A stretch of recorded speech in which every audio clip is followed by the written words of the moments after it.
Bueno, it's a new day. It's a beautiful day. It was cloudy today. Today is February 11th. Another zone 2, 22 miles.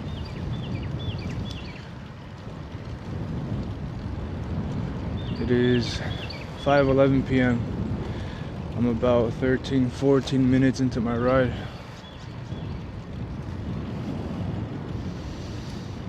I was just enjoying some Beatles in the meantime.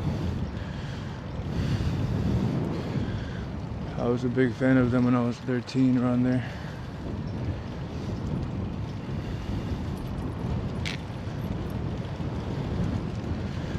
In fact, before I knew what Spotify was, I had like where you purchase a song for 99 cents on like Apple Music or iTunes.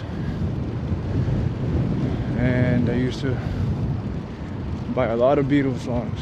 Maybe like, I mean, for that age, I wouldn't say a lot. I think about 20.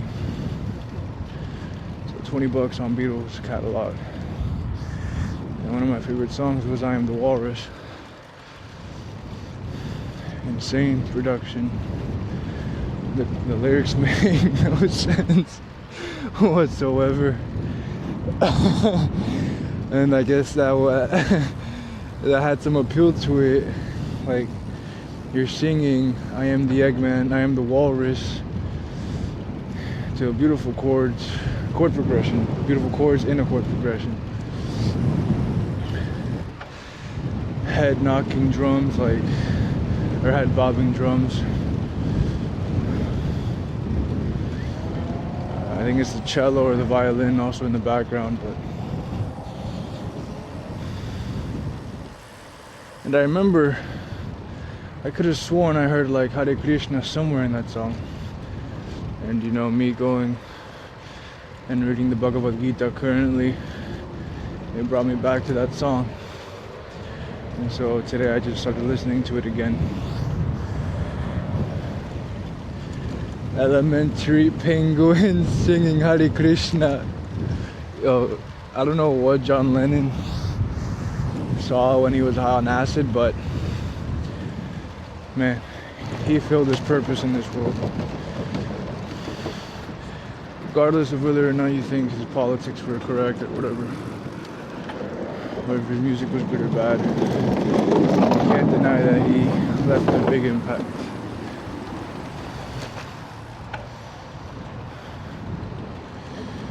But let's get back to the Bhagavad-Gita. For purposes of being easier to edit afterward, I'm going to, before every verse, just be like Bhagavad-Gita 2. Let's say 2.7, which is where we're going to start off from. And that just means the first number is a chapter, second number is a verse. So last time we ended off on Bhagavad-Gita 2.6. I'll read that again.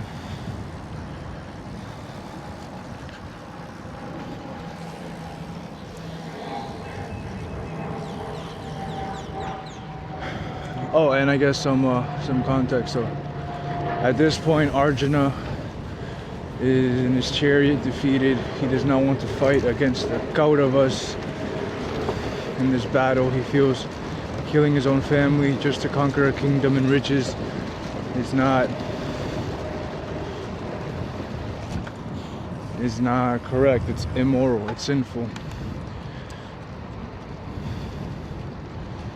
And Krishna has asked him why these thoughts have come upon him in this moment of peril.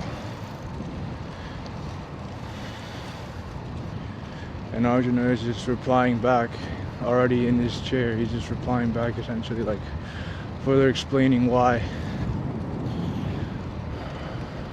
Further explaining his thought process, or his thoughts currently buzzing in his head, in his mind. which Krishna will later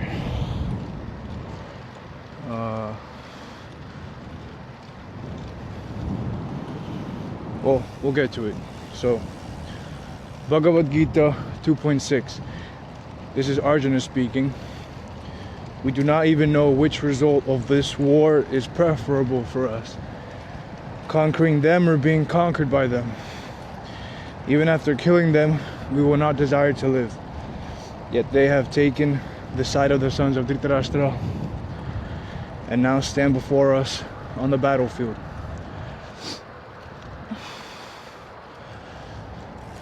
Bhagavad-Gita. Actually, before I begin this new verse, let me take the traditional selfie at the Twin Towers. I must remove my phone from this phone holder, which it's a bit tight, so wait. Just give me $1 to do.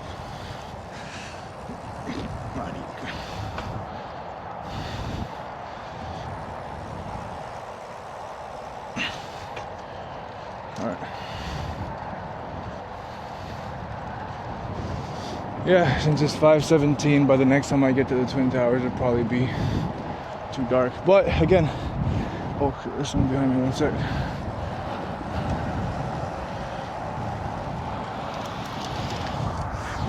Yo, that Vietnamese guy. He is admirable. He is inspirational. I'm pretty sure I've seen him before in the mornings. Last summer a lot, like right at sunrise, when I would go and see the sunrise at that bridge, and I would always see him on my way to the bridge on the way back, just going at it with that white helmet. And he goes fast, man. I bet he probably does at least 30 miles easy, like every day. So respect to him. But get back to it.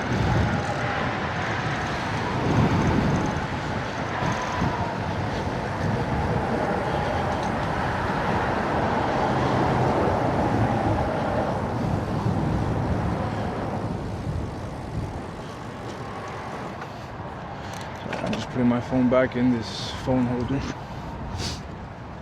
Weaker for this one. What was that? Okay.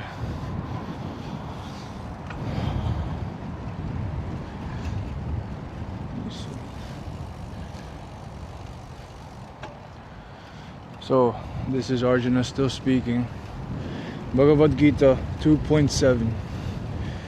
I am confused about my duty and am besieged with anxiety and faint-heartedness. I am your disciple and am surrendered to you.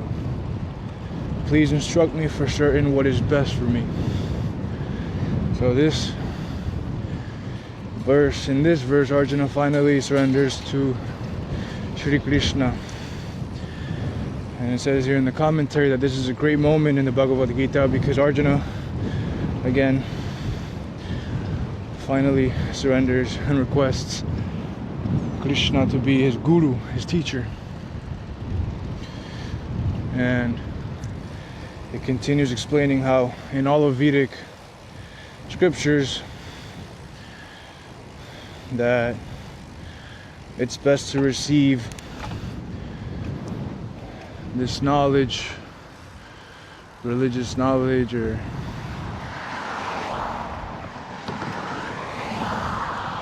let me not taint the words. Let me see what the commentary is saying.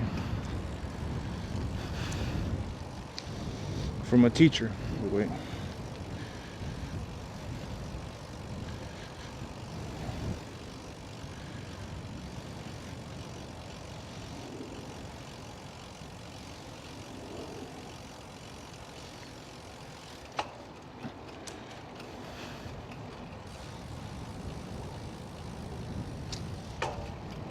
Yeah, I'll just read this here. All the Vedic scriptures declare in unison that it is through the medium of a spiritual master that we receive divine knowledge for our eternal welfare. Yeah. it's best to, you know, get knowledge from someone who actually knows, with experience, with wisdom, as opposed to figuring it out by yourself. Of course, figuring it out by yourself is essential in your journey, but why not have some guidance, you know, a mentor?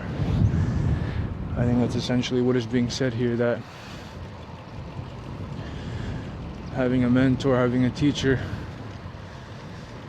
we all know that in the human condition is quite beneficial, helps us tremendously with our purpose spiritually and whatever we're trying to do, gets us farther than if we just go by ourselves. Alright. Bhagavad-Gita 2.8. I can find no means of driving away this anguish that is drying up my senses. Even if I win a prosperous and unrivaled kingdom on the earth, or gain sovereignty like the celestial gods, I will be unable to dispel this grief. This is still Arjuna, by the way. And I'm just gonna read the commentary word for word. I thought it was pretty good. Let me see this here. When we are swamped in misery, the intellect keeps analyzing the cause of misery, and when it is able to think no further, then dejection sets in. Since Arjuna's problems are looming bigger than his feeble intellectual abilities, his material knowledge is insufficient in having and saving him from the ocean of grief that he finds himself in.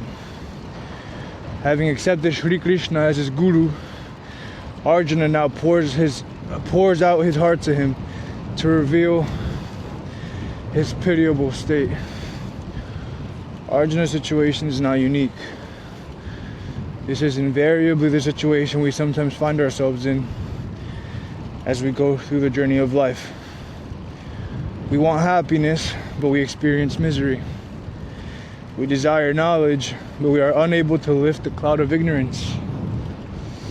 We crave perfect love, but repeatedly meet with disappointment. Our college degrees, acquired knowledge, and mundane scholarships do not provide solutions to these perplexities of life. We need divine knowledge to solve the puzzle of life.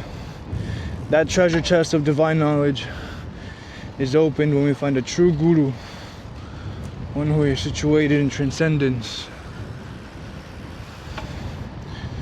provided we have the humility to learn from him. Such is the path that Arjuna decided to take. Bhagavad-Gita 2.9. Sanjaya said, having thus spoken, Gudakesha, that chastiser of enemies, addressed Rishikesha. Govinda, I shall not fight, and became silent. So Gudakesha again is conqueror of sleep or conqueror of ignorance. Rishikesha is the master of senses, essentially. Master of the mind and the senses. And Gudakesha is Arjuna. Rishikesha is Krishna. And Arjuna has conquered sleep. He chooses when to sleep, apparently. Wouldn't that be a cool power, huh? And according to the commentary, Sanjaya called Arjuna this because he hinted at the fact that if Arjuna was able to conquer sleep, something that is essential for all human beings, well, I guess there's a gene that doesn't allow for, or doesn't need sleep somewhere. I think I saw like a video about that 10 years ago or something. Well, then he will conquer this despondency.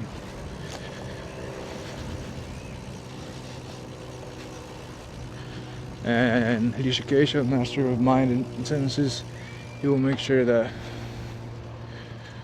the events are properly managed. Oh, sorry. Thank you. All right.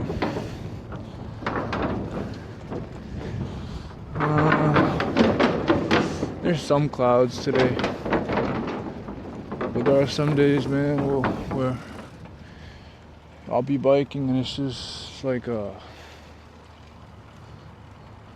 I can't even describe it. It's indescribable.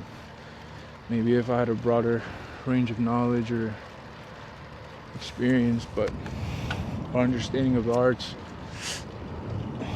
a more poetic way to say some things, I could describe it, but I can't currently. Yeah, or I'll be at Home Depot and then you go outside to the garden section outside and you just have to take a picture, because it's just like something that's not you can't replicate that anywhere. But Bhagavad-Gita 2.10.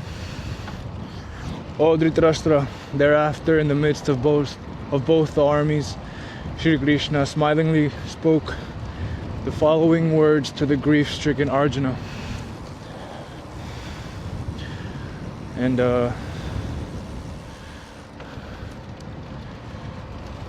I'll just read the commentary. In sharp contrast to Arjuna's words of lamentation, Shri Krishna smiled, displaying that the situation was not making him despair. Rather, he was perfectly happy with it. Such is an equanimous attitude exhibited by someone with knowledge in all situations. I had no idea what equanimous was, so I asked chat and I'll just relay what it meant.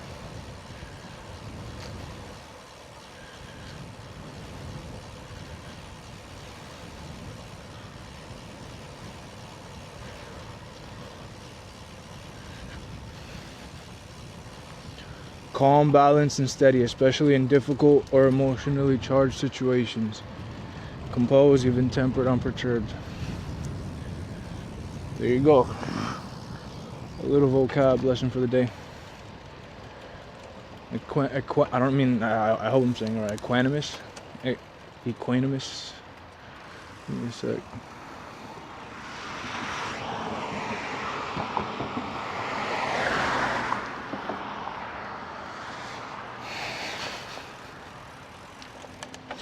Alright, continuing the commentary. With our incomplete understanding, we find faults with the situations we are in. We complain and grumble about them, wish to turn away from them, and hold them responsible for our misery. Okay, this part, I love this part when I was reading it. But the enlightened souls inform us that the world created by God is perfect in every way, and both good and bad situations come to us for a divine purpose. They are all arranged for our spiritual evolution, to push us upward in our journey toward perfection. Those who understand this secret are never disturbed in difficult circumstances, facing them with serenity and tranquility. This is a Taoist quote they use here. The snowflakes fall slowly to the ground, each flake in its proper place. It beautifully expresses, here, I'm just reading it. It beautifully expresses the inherent perfection in the design of the world and the macro events taking place on it, even though we are not able to perceive it from our material perspective.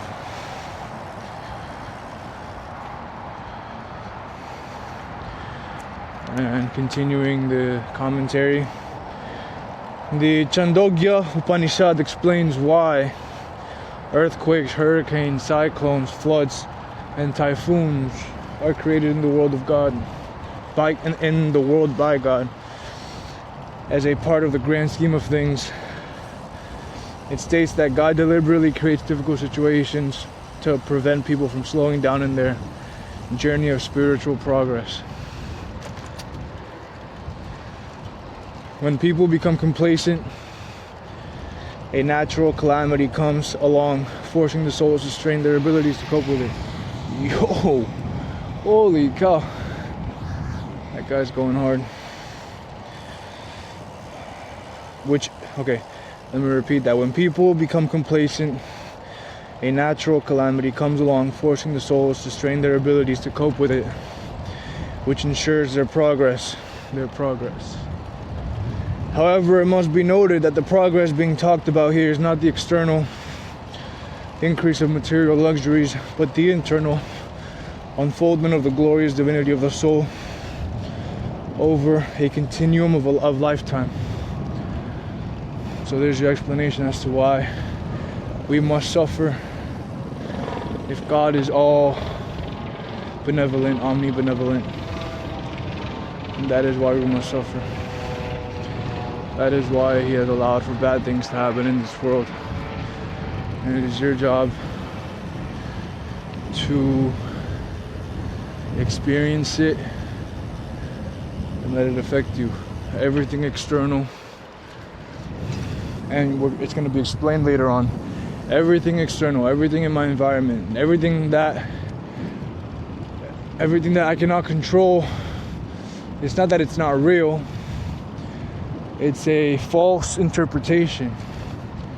It's not fake, it's real, but it's Maya, M-A-Y-A, Maya, and it'll be explained later on.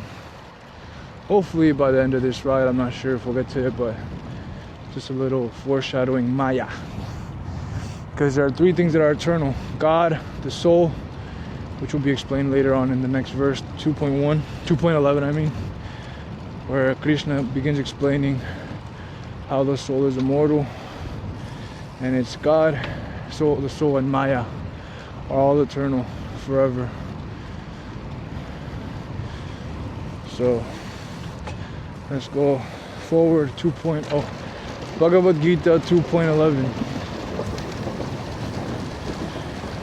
The Supreme Lord said, while you speak words of wisdom, you are mourning for that which is not worthy of grief. The wise lament neither for the living nor the dead. Wow. Insane, isn't it? When I read that, I was like, holy cow. I don't know, up to your interpretation, but I found it, I've never had that, I mean, maybe I have, but it's never been explicitly stated in that way. And some commentary.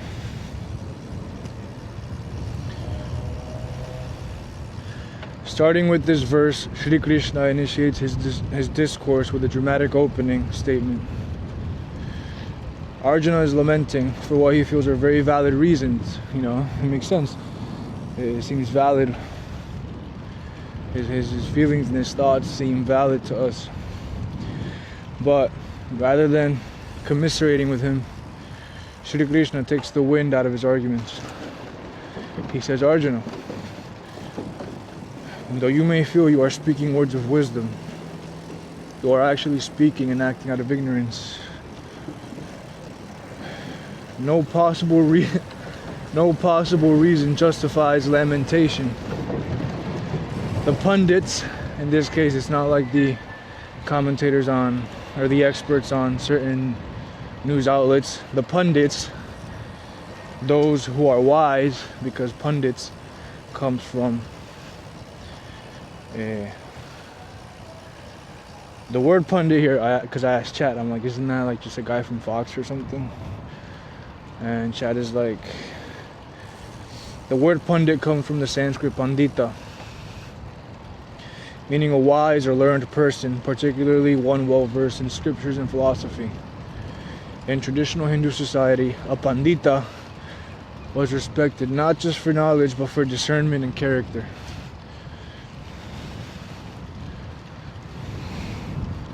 I'm going below zone 2. I'm in zone 1 right now. Gotta increase. So the pundits, those who are wise, never lament neither for the living nor for the dead.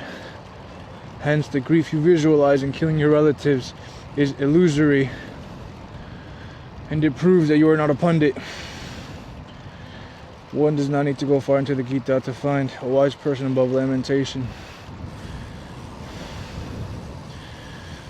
For grandsire Bhishma himself was a perfect example. He was a sage who had fathomed the mysteries of life and death, and risen above the dualities of circumstances. Serene in any eventuality, he had even consented to taking the side of the wicked if it served the Lord. He thus demonstrated that those who are surrendered to God simply do their duty in all situations without being affected by outcomes.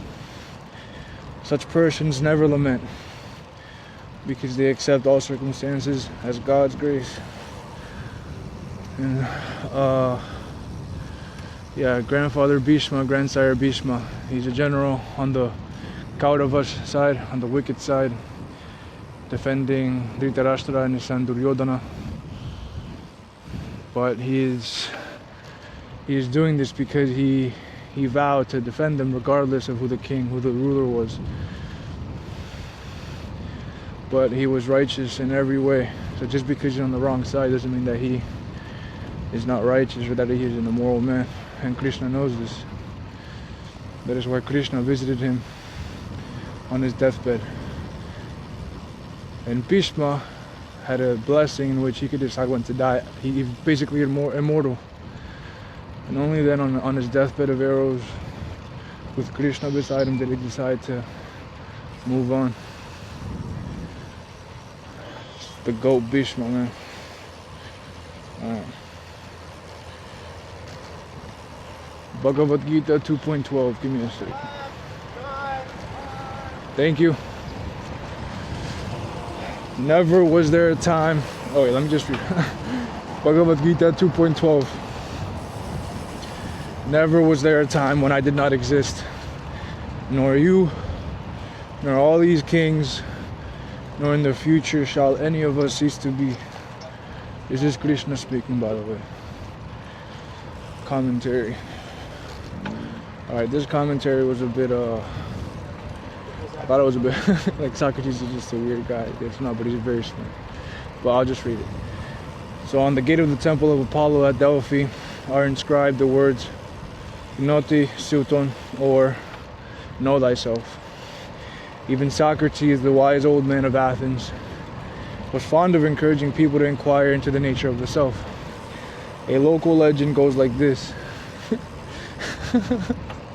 Once, Socrates was walking on the street, absorbed in deep philosophic contemplation.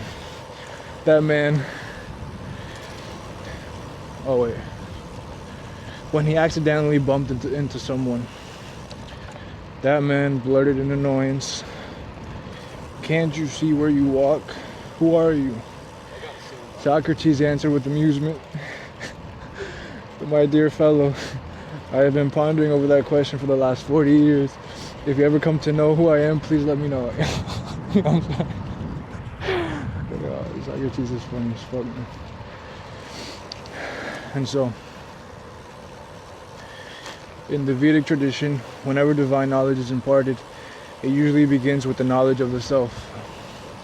Shri Krishna follows the same approach in the Bhagavad-Gita, with a piece of information that would have swept Socrates off of his feet. Shri Krishna begins by explaining that the entity that we call the self is really the soul, not the material body, and the soul is eternal, just as God himself is eternal. And oh yeah, here it is. So here's some Sanskrit and some other Upanishads, but it says that the verse in Sanskrit states that the creation is a combination of three entities: God, soul, and Maya. There's a Maya. And all the three entities are eternal. If we believe the soul is eternal, then it follows logically that there is life after the death of the material body. Shri Krishna talks about this in the next verse. So again, it's still Krishna talking. Bhagavad-Gita 2.13. Just as the embodied soul continuously passes from childhood to youth to old age, similarly at the time of death, the soul passes into another body. The wise are not deluded by this. Okay, commentary. Whoa. Very tumultuous roads here. With immaculate logic, Shri Krishna establishes the principle of transmigration of the soul from lifetime to lifetime. He explains that in one lifetime itself we change bodies from childhood to youth to maturity and then to old age. In fact, modern science informs us that cells within the body... Okay, I'm just gonna summarize this part because it's just saying how science has finally proven that we constantly change cells. You guys know, every 7 years we're basically an entirely new material body, and even within 1 year, due to the biological activities of the cell and the molecules and movements of molecules, according to science here in the commentary, it says that within 1 year's time 98% of our bodily molecules change, and thus we are not the material body, but we are the spiritual soul seated within. Wait, you missed.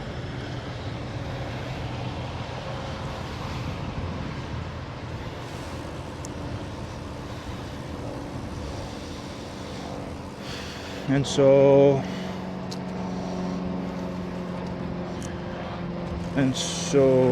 yeah, the soul at the time of death passes into another body. Actually, what we term as death in worldly parlance, or I guess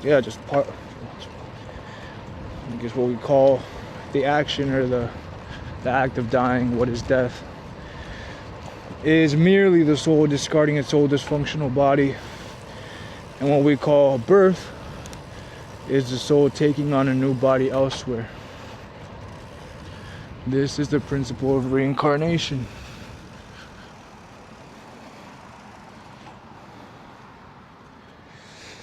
And then it goes on to explain how most Oriental philosophies believe in reincarnation, and famous thinkers such as Pythagoras, Plato, and Socrates accepted reincarnation to be true. And even in certain Abrahamic and Occidental religions and philosophies, some subsects of those accepted reincarnation. And so, for example, well, I guess, yeah, here, one sec. The great Sufi mystic Maulana Jalaluddin Rumi, I don't know if it's Halaluddin, Maulana Jalaluddin Rumi, declared, I guess, a beautiful poem here. I died out of the stone and I became a plant. I died out of the plant and became an animal. I died out of the animal and became a man. Why then should I fear to die? When did I grow less? By dying.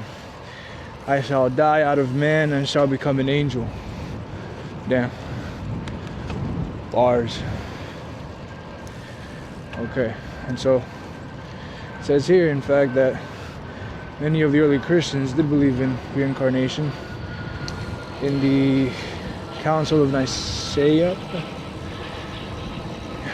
it was discussed about the principle of reincarnation, and it was thereafter declared a heresy, apparently to increase the authority of the church over the lives of the people. Up to you to decide that. It's your beliefs. But based on what we know of the church, well, one could speculate. And until then, it was actually commonly accepted according to this. But it was at the Council of Nicaea. Nicaea, Nicaea, where they established that reincarnation is not part of the Christian faith. But here it says Jesus indirectly proclaimed this doctrine when he told his disciples that John the Baptist was Elijah the prophet reincarnated. This is found in Matthew. I'm sorry, I don't really know how to say, like, what's the first? Matthew chapter 11? I don't know. Matthew 11:13-14. And then Matthew 17:10-13. This is also mentioned in the Old Testament, Malachi 4:5.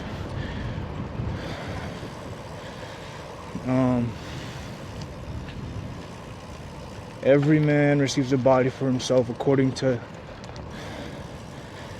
his deserts and former lives.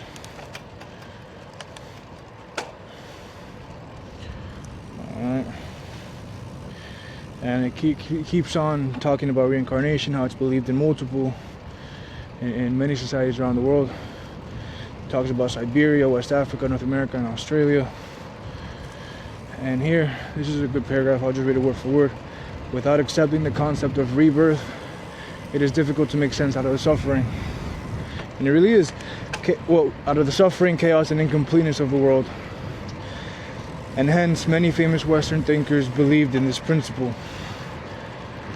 And it just names some famous Western thinkers. Virgil, Ovid, Goethe, Fichte, Schelling, Lessing, Hume, Spencer, Max Mueller.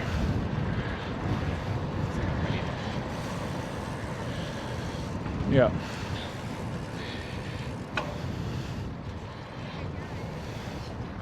Oh shit. I almost crashed.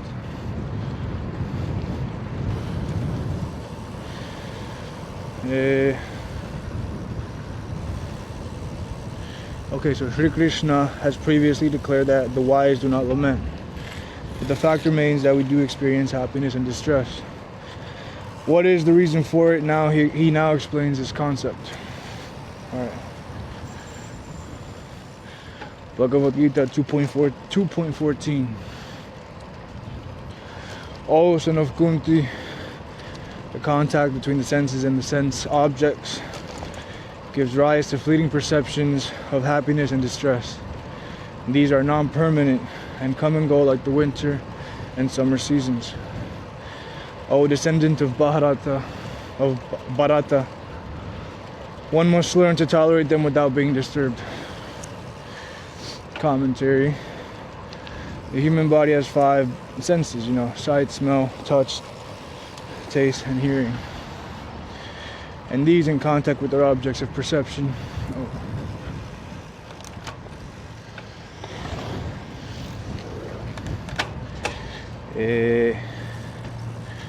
give rise to sensations of happiness and distress. None of these sensations is permanent, or are. Why does it say is? None of these sensations are permanent. Yeah, I guess. Yeah. Grammar type, but does it really matter? And then who cares? Are permanent, is permanent. You understood. They come and go like the changing seasons. Although cool water provides pleasure in the summer, the same water gives distress in the winter. Yo, facts, man. Thus, both the perceptions of happiness and distress experienced through the senses are transitory. If we permit ourselves to pendulum from side to side, we will sway.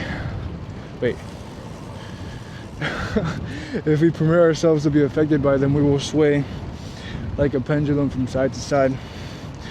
A person of discrimination, meaning just being able to decide, say no to certain things, Not saying even discrimination towards any certain identity like a race or anything like that, but just a personal discrimination, one who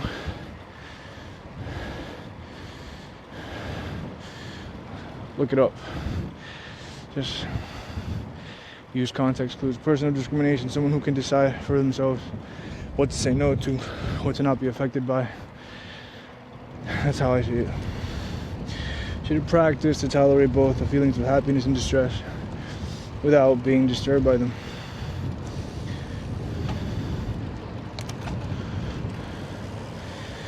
The technique of Vipassana, which is a primary technique of self-realization in Buddhism, is based on this principle of tolerance of sense perceptions. Its practice helps eliminate desire, which, as stated in the Four Noble Truths, and then parentheses, the truth of suffering, the truth of the origin of suffering, the truth of the cessation of suffering, and the truth of the path leading to the cessation, and parentheses, is the cause of all suffering. This is not surprising considering the Buddhist philosophy is a subset of the vast Vedic philosophy. Bhagavad-Gita 2.15. O Arjuna, noblest amongst men, that person who is not affected by happiness and distress and remains steady in both. Oh, let me repeat that, my bad. Bhagavad-Gita 2.15. O Arjuna, noblest amongst men, that person who is not affected by happiness and distress and remains steady in both becomes eligible for liberation. Beautiful.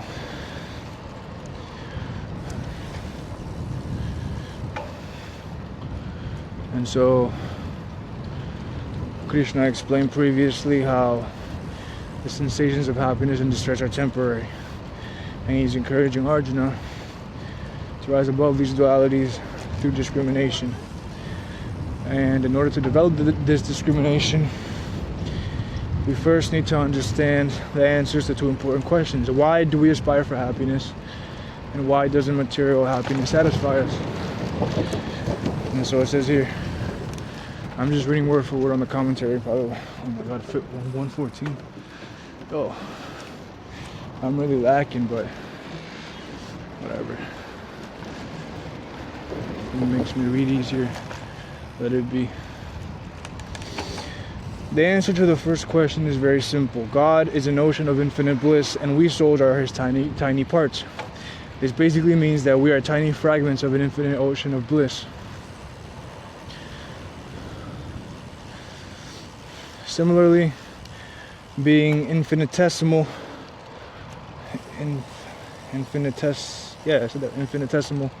parts of the ocean of bliss, we souls too are drawn to this bliss. Hence, everything we do in the world is for the sake of happiness. We all may have different views regarding where happiness lies or what form it might take, but all living beings seek nothing apart from it. That is true. I mean, we're all in search of happiness, of purpose, of truth. I wouldn't say truth, of happiness, of just being happy in this life. Who wants to be miserable? And happiness in this sense is not the temporary happiness you get with the material, as in dopamine or serotonin or all those things, oxytocin. Happiness in the sense of fulfillment and purpose in your soul. We're all in search for that. And so we all may have different views regarding where happiness lies or what form it might take, but all living beings seek nothing apart from it. This answers the first question. The first question being, why do we aspire for happiness? The second question again, why doesn't material happiness satisfy us? Now, and so here the commentary. Now, let's understand the answer to the second question. The soul, being a tiny part of God, is divine in nature like God himself. Hence, the happiness that the soul seeks is also divine. Such happiness must possess the following three characteristics. It must be infinite in extent, it must be permanent, it must be ever fresh. Such is the happiness of God. which is described as Sat Chit Anand, or eternal sentient ocean of bliss. However, the happiness we experience from the contact of the senses with their objects is the reverse. It is temporary, finite, and insentient. Thus, the material happiness that we perceive through the body can never satisfy the divine soul. Beautiful. Beautiful, beautiful, beautiful.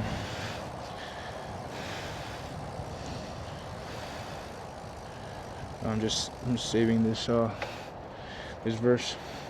With this discrimination, we must practice to tolerate the perception of material happiness. Similarly, we must tolerate the sensation of material distress. Only then will we rise above these dualities, and the material energy will no longer bind us. Bhagavad-Gita 2.16. Of the transient there is no endurance, and of the eternal there is no cessation. This has verily been observed and concluded by the seers of the truth, after studying the nature of both.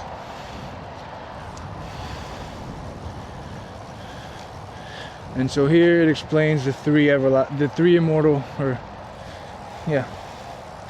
entities: God, the individual soul, and Maya, are all eternal. God is everlasting. The soul is imperishable.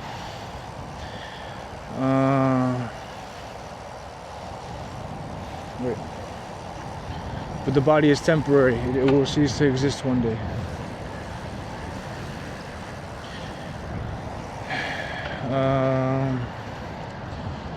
And the entity Maya, from which the world has been made, is eternal, or Sat. So Sat is just eternal in Sanskrit.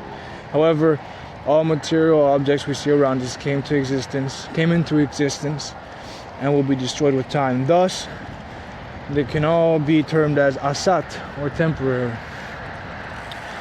So while the world itself is Asat, it is only the entity Maya that is Sat. Alright, here they explain what I mentioned previously about Maya and how it's not that it's fake, it's just... Alright, let me just read it.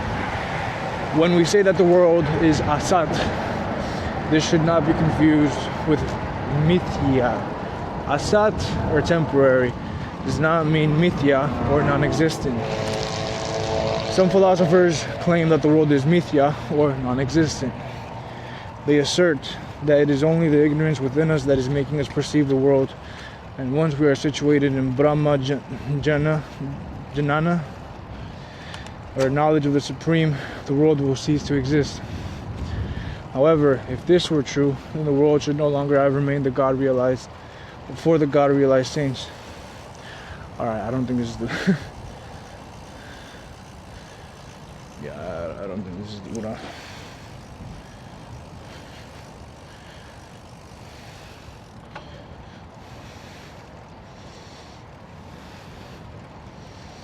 Alright, never mind. This is not what I was talking about, but... By the way, this is on the app Krishna Bhakti. I'm using the app right now to read, but let's move on. Yeah, sorry about that, but... Yo, wait, yo! I don't know if you guys see. Oh my god. Oh my god. Let me get to that straight line over there after I get past this road, and then I'll take the camera off so you guys can see the clouds. Yo. Like how...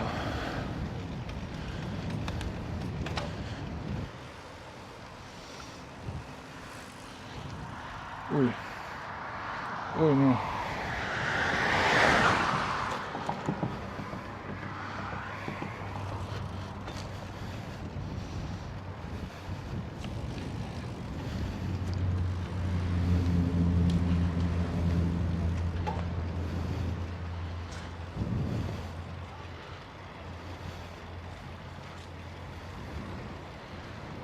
Yeah, I'm not gonna speak.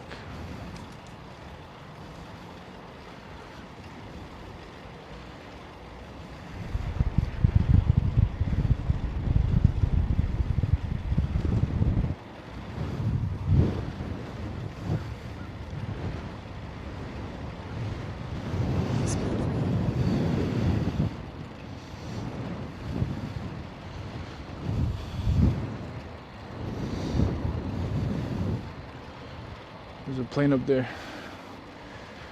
But look at this. Oh man. I don't know if my camera could like focus better, but whatever. I'm not gonna speak.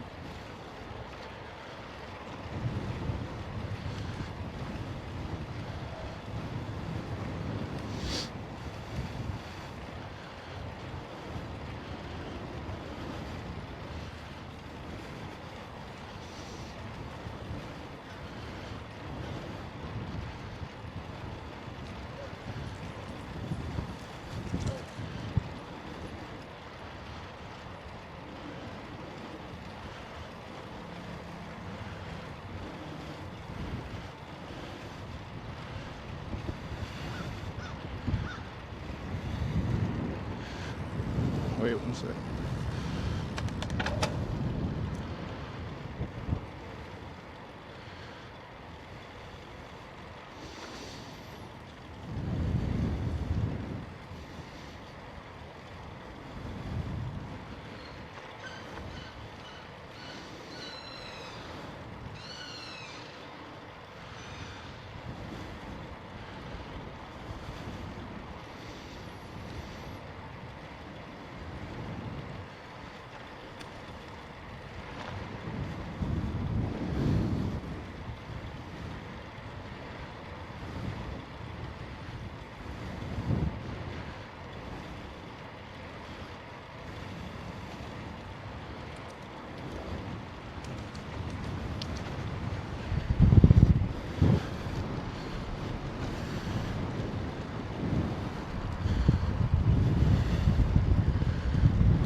Alright.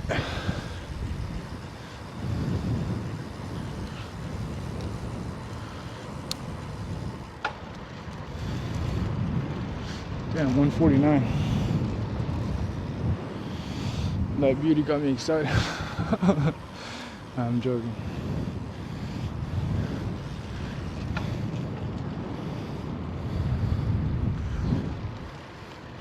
Es que verdad, yo, for real. Ted Kaczynski was right about humans just inherently loving nature.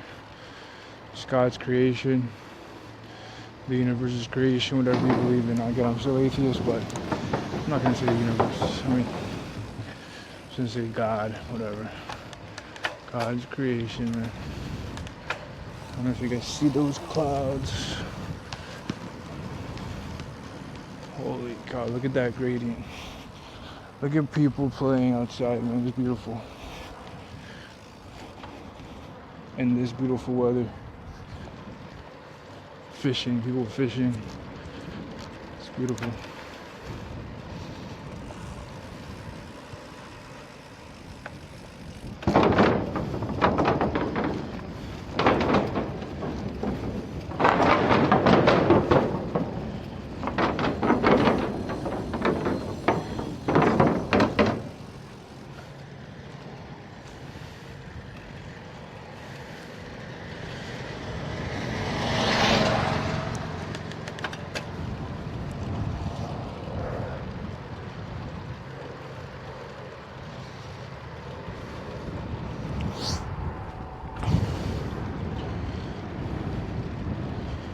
I'm gonna start doing the traditional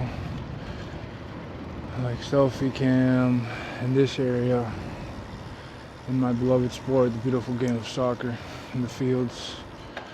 And what you guys can see, those clouds, those gradients, this environment. ¿Cómo están? Uy, eso porque no. And then that beautiful sunset behind me. So, trees blocking, but trees are beautiful too. Can't deny that. There's the sunset. And the clouds.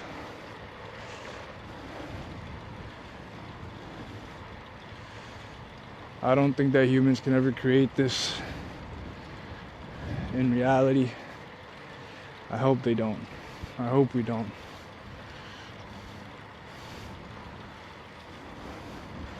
I hope God is real. But my logical mind doesn't accept it yet.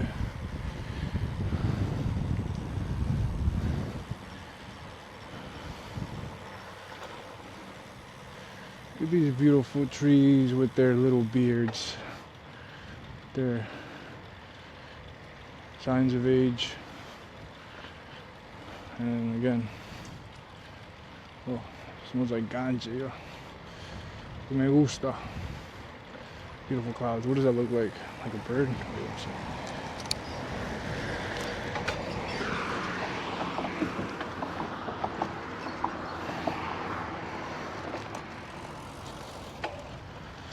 All right.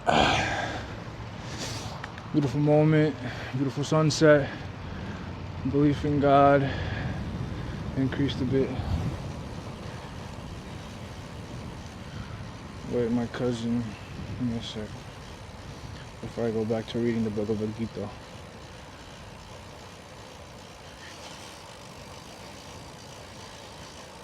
February 11th. Yes.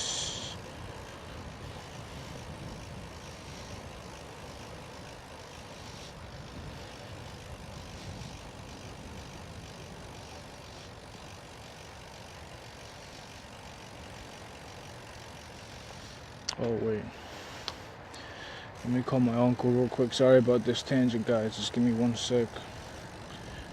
Oh, I hope he's not in this. Let me call my aunt.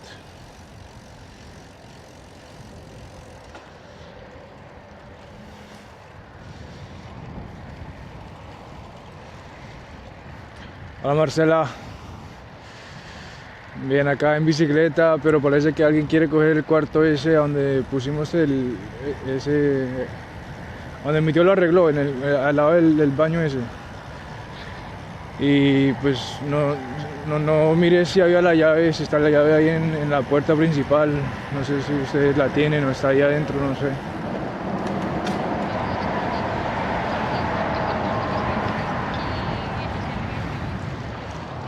El otro, el que tiene, ¿cómo es que se dice? Esa cosa negra que yo hice, pero que estaba toda tuerca, toda chueca. Sí.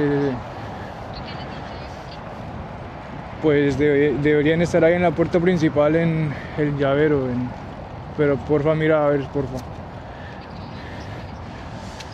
Eso debería, el código debería ser 3330. Y ahí lo jalas para abajo. Y deberían ver 2 llaves, creo. Una con cinta, creo.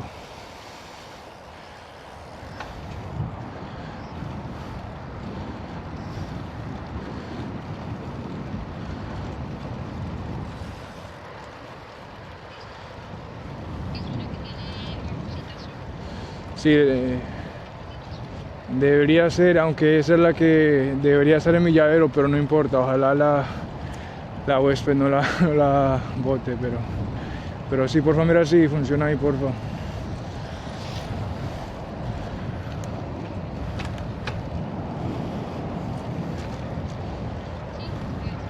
Ah, ok, gracias. Déjala ahí, porfa, y ya, todo listo.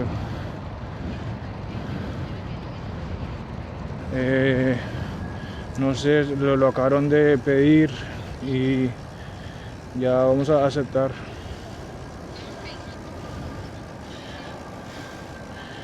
Pues yo ya, o sea, ya acepté la reservación, entonces deberían llegar pronto.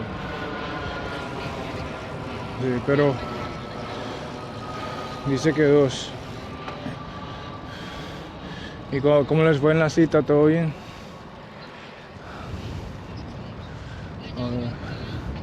Sí, a la puerta, porfa.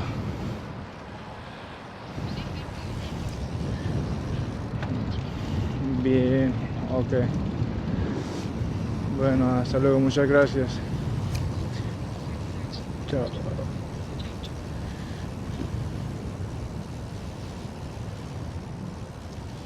All right.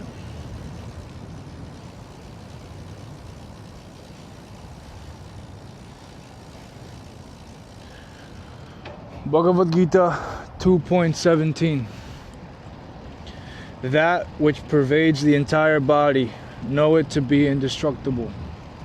No one can cause the destruction of the imperishable soul. Man. It's just like beautifully written. And I imagine in Sanskrit it's much more beautiful. Like, Sanskrit is a very poetic language. But wow. Commentary. Shri Krishna establishes the relationship between the body and the soul by saying that the soul pervades the body. I'm speaking too fast. What does he mean by this? What does he mean? The soul is sentient, i.e. an example, it possesses, I think that's what that i.e. means, an example. It possesses consciousness. The body is made from insentient matter, devoid of consciousness. However, the soul passes on the quality of consciousness to the body as well, by residing in it. Hence, the soul pervades the body by spreading the consciousness everywhere in it. And some raise a question here regarding the location of the soul. The Vedas state that the soul resides in the heart.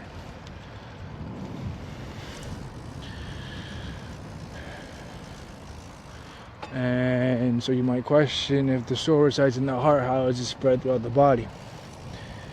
And similar, it gives a beautiful analogy here.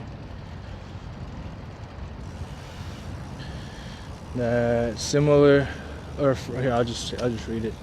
Fragrance is a quality of the flower, but the garden where the flower grows also becomes fragrant. Bhagavad-Gita 2.18. Only the material body is perishable. The embodied soul within is indestructible, immeasurable, and eternal. Therefore fight, O descendant of Bharata. Okay, I think this part is also beautiful, this commentary right here. The gross body is factually made from mud. It is mud that gets converted to vegetables, fruits, grains, lentils, and grass. Cows graze the grass and produce milk.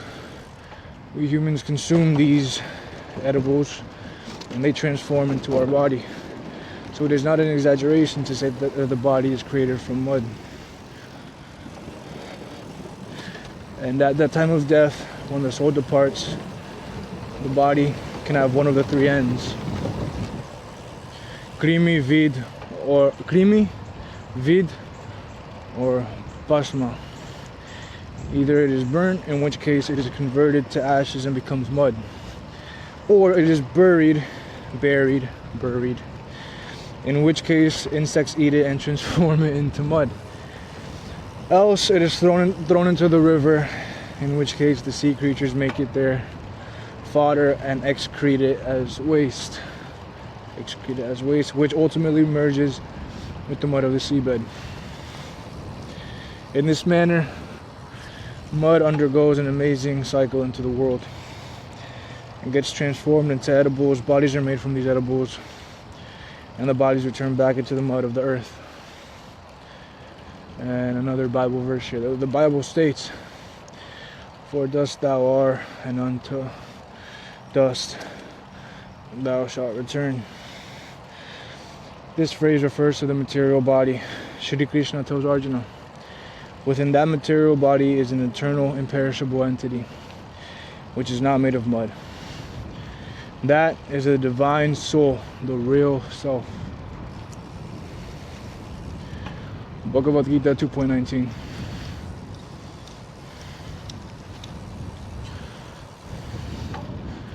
Neither of them is in knowledge, the one who thinks the soul can slay, and the one who thinks the soul can be slain. For truly the soul neither kills, nor can it be killed.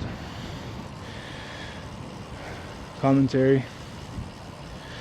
The illusion of death is created because we identify ourselves with the body. The Ramayan explains this as follows. Some Sanskrit, and then I'm reading the English. If we dream of our head getting cut, we will perceive its pain until we wake up. That's a crazy thing to say. There's someone just walking by, but whatever. The incident in the dream is an illusion, but the experience of the pain continues to torment until we wake up and dispel the illusion. Similarly, in the illusion that we are the body, we fear the experience of death.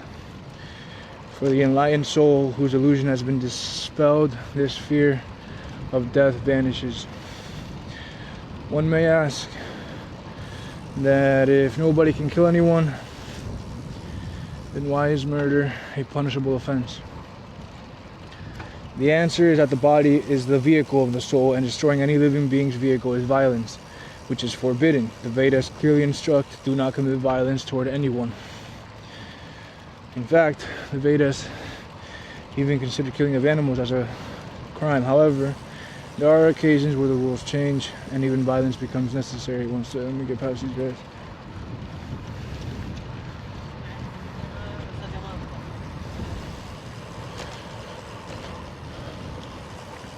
And it just says, for example, in cases where a snake is approaching to bite, or if one is attacked with lethal weapons. I can't read, it's very bouncy over here.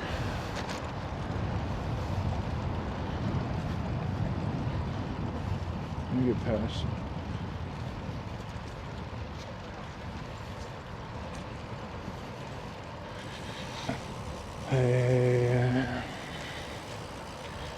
Or one's life sustenance is being snatched away, then violence is permitted for self-protection.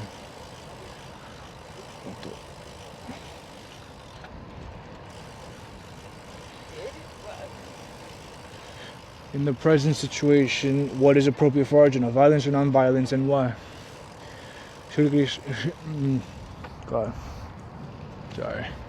Shri Krishna will explain this to him in great detail as the dialogue of the Bhagavad-Gita progresses.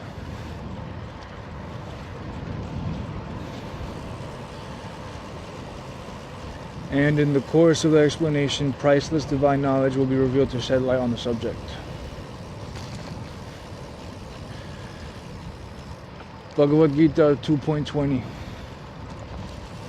The soul is neither born, nor does it ever die, nor having once existed does it ever cease to be.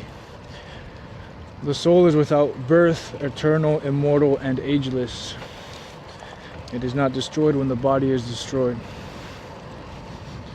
And commentary. The eternal nature of the soul has been established in this verse, which is ever existing and beyond birth and death.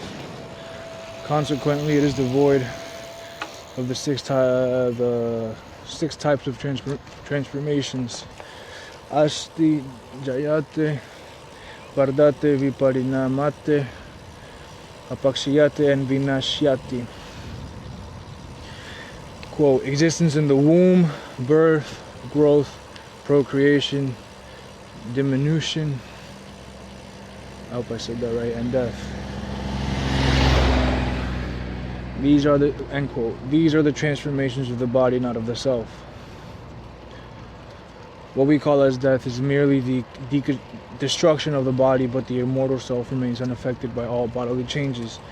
This concept has been repeatedly emphasized in the Vedas.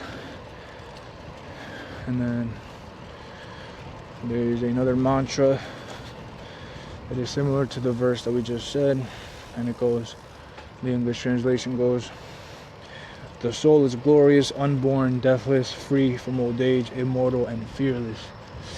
That's beautiful. Alright. Bhagavad-Gita 2.21. O Partha, how can one who knows the soul to be imperishable, eternal, unborn, and immutable kill anyone or cause anyone to kill? Now, I don't get this one, to be honest.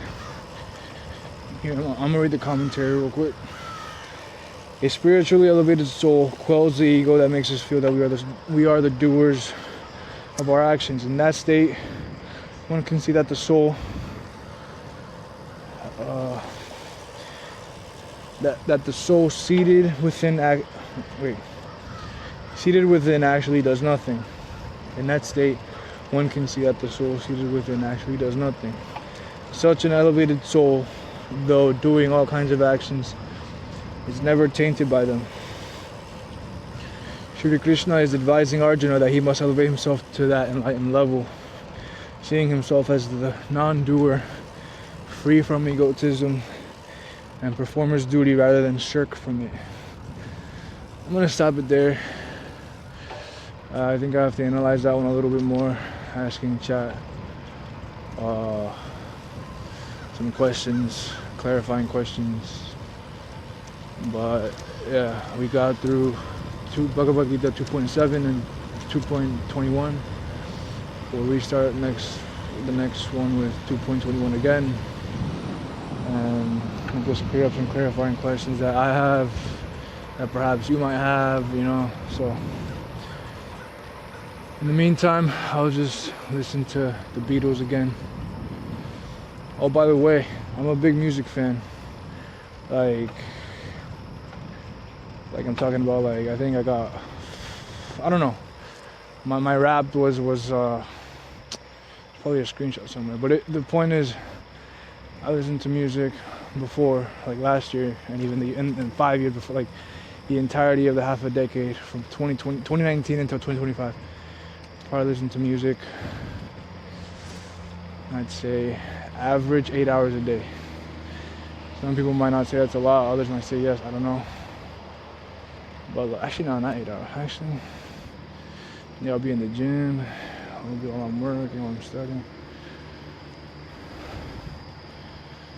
Yeah, I'd say 6 or 7.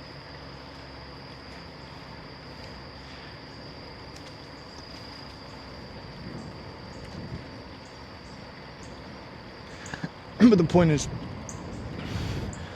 I recently canceled my Spotify premium subscription about 5 days ago. And I'm gonna have it until the 23rd of February. People might say, oh my God, who cares, yo? Why are you talking about this? But I told my brother from another mother, my soulmate, Daniel, we were FaceTiming, and I told him that, and he was like, yo, that's huge. And it is huge because, again, I live and breathe music.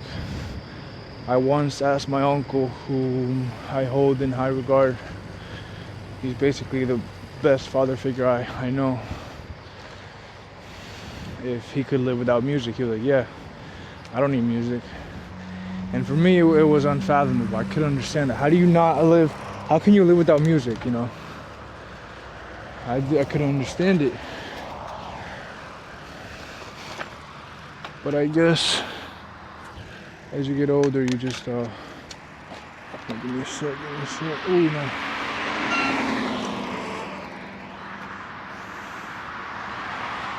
As you get older, I don't know. Everyone goes through different cycles, different stages, but I just noticed that since I've been reading the Gita and other things have been going on in my life, I've lost the passion for music. I've been slowly losing the feelings I get when I listen to music, the enjoyment I get from listening to music. It just slowly faded away to the point where I finally canceled my Spotify subscription, and and now I'm just listening to that I Am the Walrus song because of Hare Krishna line. And man, the Beatles music sounds simple, but just listen closely, it is not simple. Regardless, just a little update on my life. Alright, let me play on the Walrus.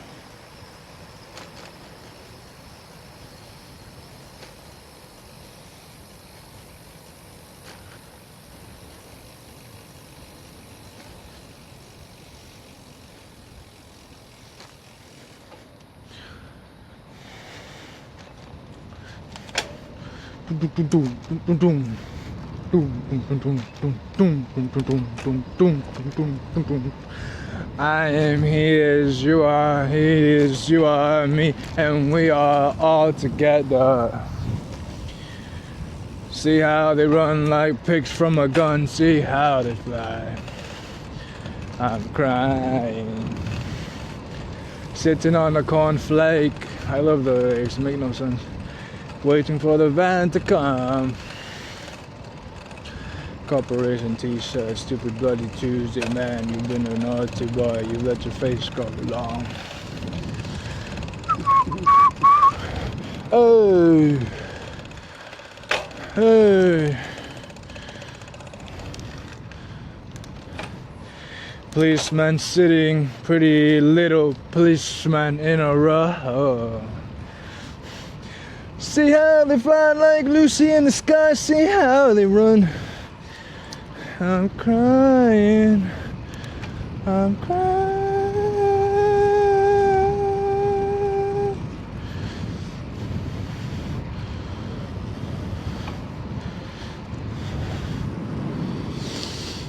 40. Another matter custard. Dripping from a dead dog's eye.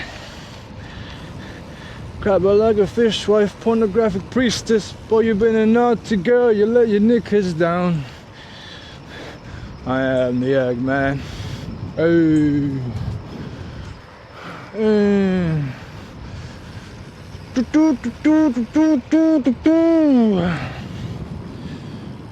Damn, 14 miles an hour average. Whatever.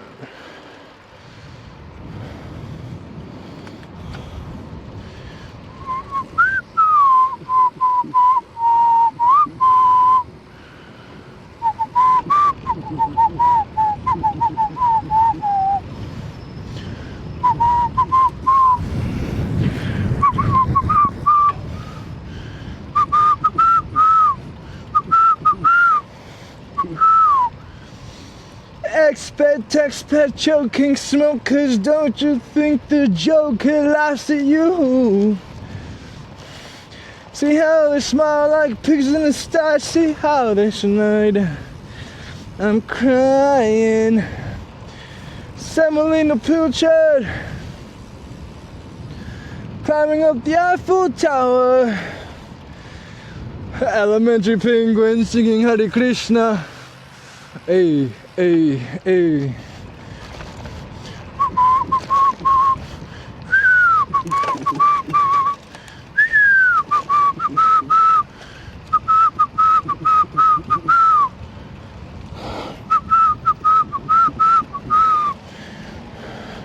Choo, choo, choo. Choo, choo, choo. Choo, choo. Choo, choo, choo.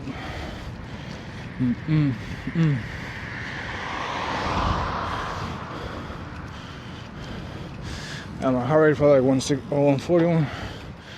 Alright. Alright. Bueno. Thank you for listening. And I'll see you guys in the next one. Peace. Oh, wait.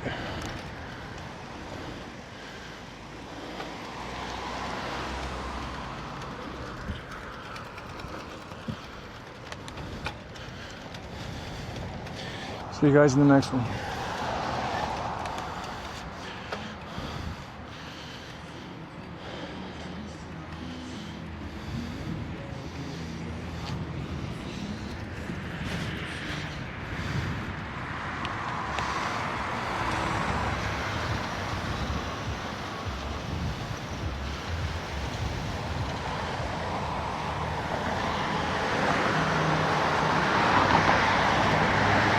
boom, boom, boom, boom, boom, boom.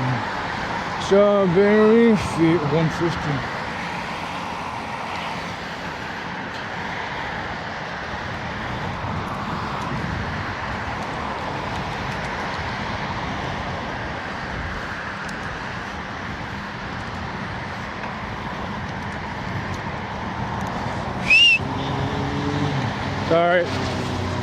Sorry, thank you. Good.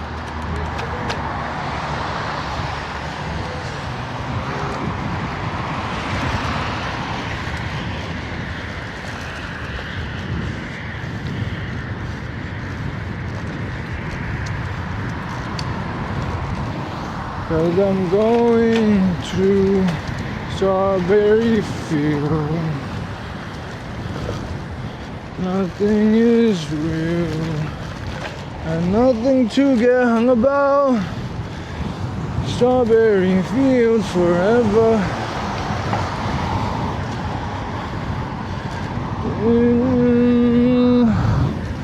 My tree, I mean it must be high or low. That is your kind, you know. Tune in, but it's alright. That is, I think it's not too bad.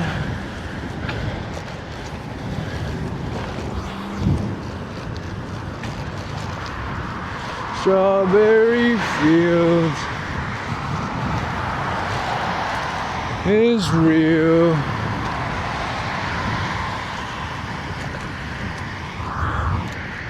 Fields forever. Look at that gradient. Oh my god, it's like lemonade. It's like blue lemonade. It's like blue raspberry lemonade. It's like, oh my god, blueberry lemonade.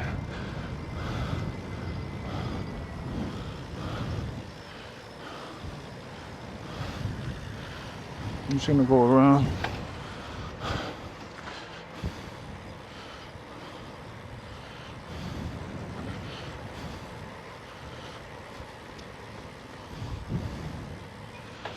Nothing is real and nothing to get hung about. Strawberry fields forever. Strawberry fields forever. Strawberry fields forever.